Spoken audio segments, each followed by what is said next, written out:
Welcome. I am Metcalf House. I invite you into my world, my life, my journey, my glory, my pride. I have been around for years, nay, decades. I came into being in 1835 to house the British resident in the imperial court of the Mughal Emperor. I have been a witness to the First War of Independence in 1857.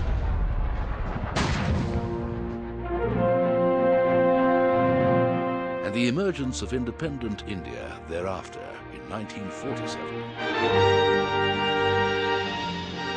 I have the honor to host the IAS Academy and several other government agencies.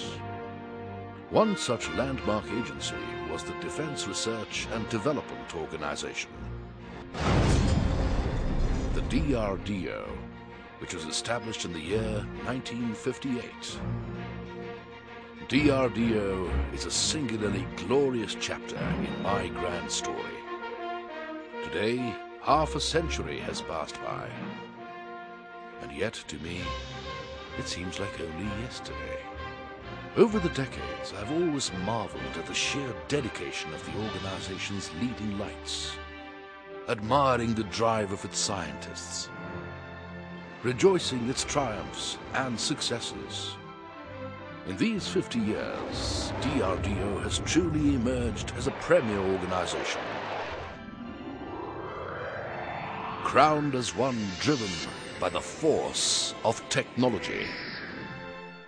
It is a tribute to the vision of the architect of modern India and its first Prime Minister, Shri Jawaharlal Nehru, and the missionary zeal of the then Defense Minister, Shri V.K. Krishna Menon, that DRDO came into existence. To quote Nehru, "It is ultimately technology that provides the basis for advancement of the country. Unless there is progress in the technological field, the country will have to depend on advice and equipment from foreign countries, which are not always ready or willing to give them."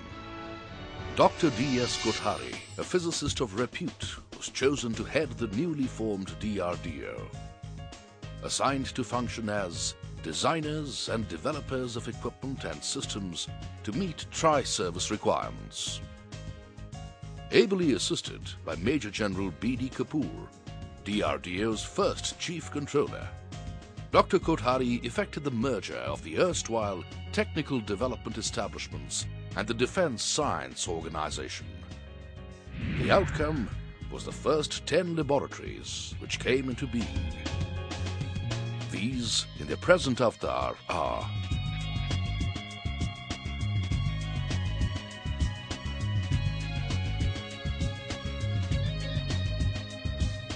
Professor S. Bhagwantham, another eminent physicist and the then director of IISc Bangalore, took over in July 1961.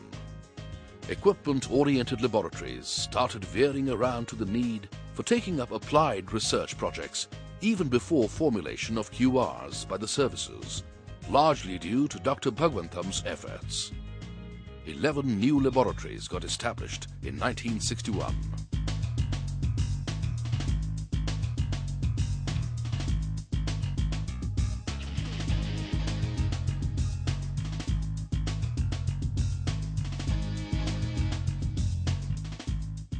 And by 1962, 6 more got established. And strengthening of activities in electronics, missiles, rockets, aeronautics, and naval R&D, initialized then, paid rich dividends decades later. Some of the prominent products developed during the 60s were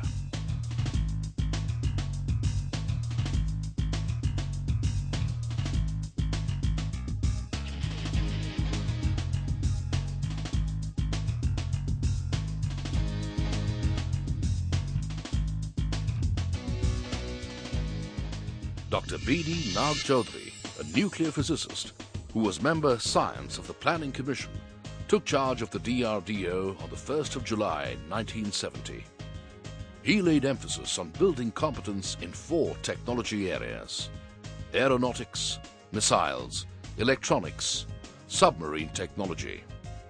By persuading the Ministry of Defense to agree to DRDO's new role, the organization moved away from import substitution to technology development and contemporary military systems design. Professor M.G.K. Menon, an eminent physicist, took over from Dr. Nag Chaudhary in August 1974. He focused his attention towards high technology projects dealing with the development of weapon system hardware. It was in the 1970s that DRDO got recognized as a scientific department, and DRDO's budget was more than doubled, from 17 crores to 40 crore rupees in 5 years.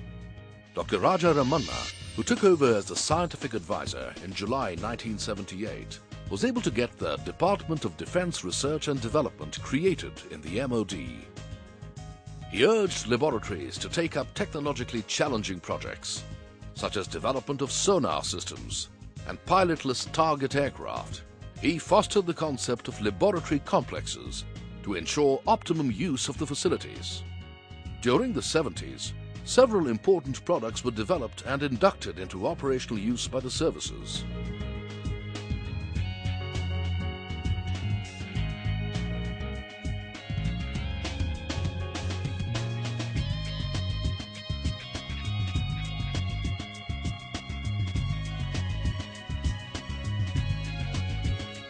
Dr. V.S. Arunachalam took over from Dr. Raja Ramanna in 1982. He is hailed as a visionary and the architect of major defense R&D programs. Development of LCA and MBT were given the desired thrust under his stewardship. IGM-DP and Electronic Warfare Systems Development Program commenced. To give an impetus to major programs, Dr. Arunachalam brought to DRDO stalwarts like Dr. APJ Abdul Kalam for the Guided Missile Program, Professor P. Rama Rao for Metallurgy, Sri Krishnamurthy Santhanam for Special and Strategic Programs, and Dr. Kota Hari Narayana for the LCA program. The first historic flight of Agni took place in 1989.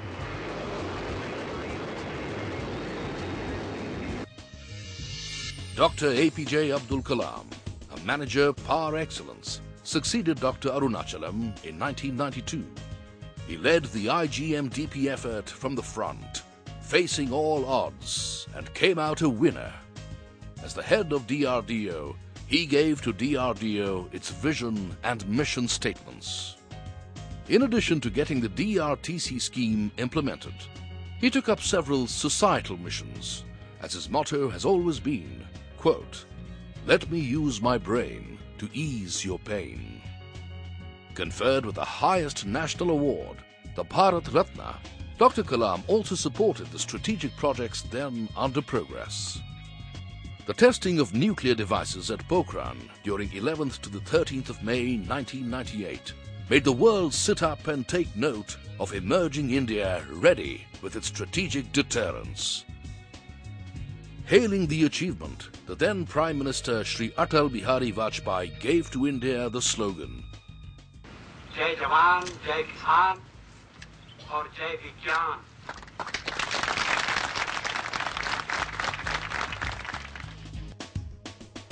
The 1990s saw a major thrust on the infrastructure growth in DRDO, thanks to the positive and unstinted support of the chief controllers like Shri K.N. Singh and the financial advisors.